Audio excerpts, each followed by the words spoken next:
తరఫున నేను కోరుకుంటూ నేను మీరు వచ్చారు.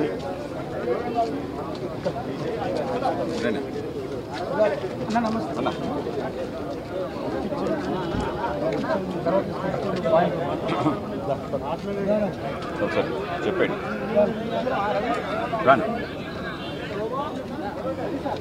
భారతీయ జనతా పార్టీ ఆంధ్రప్రదేశ్ రాష్ట్ర అధ్యక్షులు పివి మాధవ్ గారు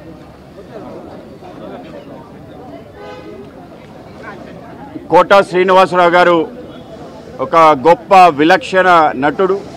అలాగే నవరసాలని కూడా వెండి తెరపై అద్భుతంగా పండించి తెలుగు నాట ఒక అద్భుతమైన పేరు తీసుకురావడం జరిగింది. అనేక వందలాది సినిమాలో ఆయన జీవించాడా అనే విధంగా ఆయన నటించి మనందరినీ కూడా మెప్పించాడు. విలనిజంలో హాస్యాన్ని జోడించి అద్భుతంగా పండించడం జరిగింది. అలాగే మన తెలుగు నాట కామెడీ సంబంధించిన ఒక స్థాయిని చాలా పై స్థాయికి తీసుకొచ్చి దేశంలోనే ఏ భాషకి లేని విధంగా ఆ కామెడీ సంబంధించిన పండించడంలో ఆయన ప్రముఖ పాత్ర పోషించడం జరిగింది. ముఖ్యంగా భారతీయ జనతా పార్టీకి ఆయనకి ఎనలేని సంబంధం ఉంది. మొదటి నుంచి జాతీయవాద ఆలోచనలతో నడుస్తూ మన ధర్మం పట్ల భాష పట్ల అత్యంత మక్కువ కలిగి ఏ విషయాన్నైనా నిర్భయంగా మాట్లాడే ఒక వ్యక్తిత్వం అనేది. 1999లో విజయవాడ సంబంధించిన ఎమ్మెల్యేగా ఉన్నప్పుడు శాసన సభలో బయట కూడా అటువంటి వ్యవహారమే చేయటం జరిగింది.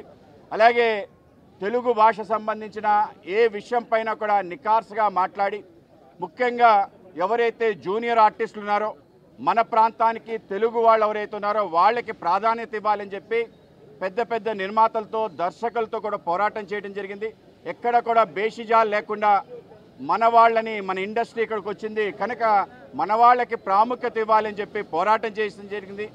మా సంబంధించిన సంస్థలో ఏదైతే బయట నుంచి వచ్చి ఇక్కడ ప్రచారం చేసి ముందుకెళ్లే శక్తుల్ని కూడా అడ్డుకోవటంలో ప్రముఖ పాత్ర పోషించాడు. జాతీయవాదానికి ఎక్కడ కూడా రాజీ లేకుండా మాట్లాడటం జరిగింది. మన ధర్మానికి సంబంధించిన దేవీ దేవతలకు సంబంధించిన అంశాలని నీచంగా చూపిస్తే వాటిని కూడా గట్టిగా మాట్లాడటం జరిగింది. అలాగే ప్రాంతీయ భేషజాలు లేకుండా అన్ని ప్రాంతాలకు సంబంధించిన మాండలికాల్లో మాట్లాడాలి అంటే కోట శ్రీనివాసరావు గారే పెట్టింది పేరు. ఇటు తెలంగాణ సంబంధించిన అంశం కానీ అటు ఉత్తరాంధ్ర సంబంధించిన మాండలికం కానీ రాయలసీమ కానీ గోదావరి కానీ అత్యంత అద్భుతంగా మాట్లాడగలిగి ఎటువంటి దాన్నైనా రంగరించగలిగే ఒక నైపుణ్యం కోట శ్రీనివాసరావు గారికి సొంతం.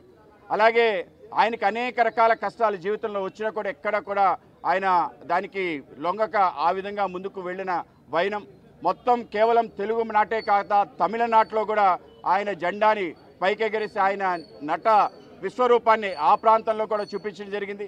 హిందీ సంబంధించిన అంశంలో కూడా ఆ విధంగా చూపించడం జరిగింది. అమితాబ్ బచ్చన్ గారు ఆయన స్వయంగా పొగట్టడం జరిగింది. ఇంత అద్భుతంగా నటిస్తున్నామని చెప్పి నీ దగ్గర నేను లెసన్స్ నేర్చుకోవాలని చెప్పి బాహాటంగా మాట్లాడటం ఇటువంటి అనేక రకాల ఉద్దాంతాలు ఉన్నాయి. అటువంటి గొప్ప వ్యక్తిత్వం కలిగిన కోట శ్రీనివాసరావు గారు లేరనేది యావత్ తెలుగు జాతికి తీరని లోటు. భారతీయ జనతా పార్టీ కూడా ఒక మంచి వ్యక్తి, అనేక విషయాల్లో సామాజిక స్పృహ కలిగి అనేక రకాల విషయాల్లో ముందుండి నడిచే కోట శ్రీనివాసరావు లేవటం మా పార్టీ కూడా తీవ్ర నష్టంగా భావిస్తూ ఆయన కుటుంబ సభ్యులకి ప్రగాఢ సానుభూతి తెలియజేస్తూ ఆయనకి ఆయన ఆత్మకి సద్గతులు ప్రాప్తించాలని ఆ భగవంతుని ప్రార్థిస్తున్నారు.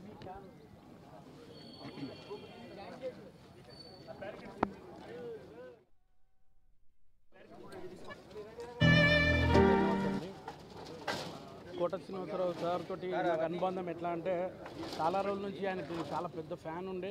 సార్ని ఎప్పుడు కలిసేవాడిని, కానీ తర్వాత కొన్ని రోజుల తర్వాత నన్ను చాలా ఇష్టపడి ప్రతిసారి కూడా ఇంటికి వచ్చి కలవడము, చాలాసేపు మాట్లాడడం, నాకు తెలిసి ఒక్కొక్కసారి కూడా 1 అవర్ కూర్చునేవాడిని. అలాంటి మంచి మహానుభావుడు, మంచి నటుడు ఇంక మనకు లేరంటే చాలా చాలా బాధాకరంగా ఉంది. సార్ ఎన్ని సినిమాలు చేసినా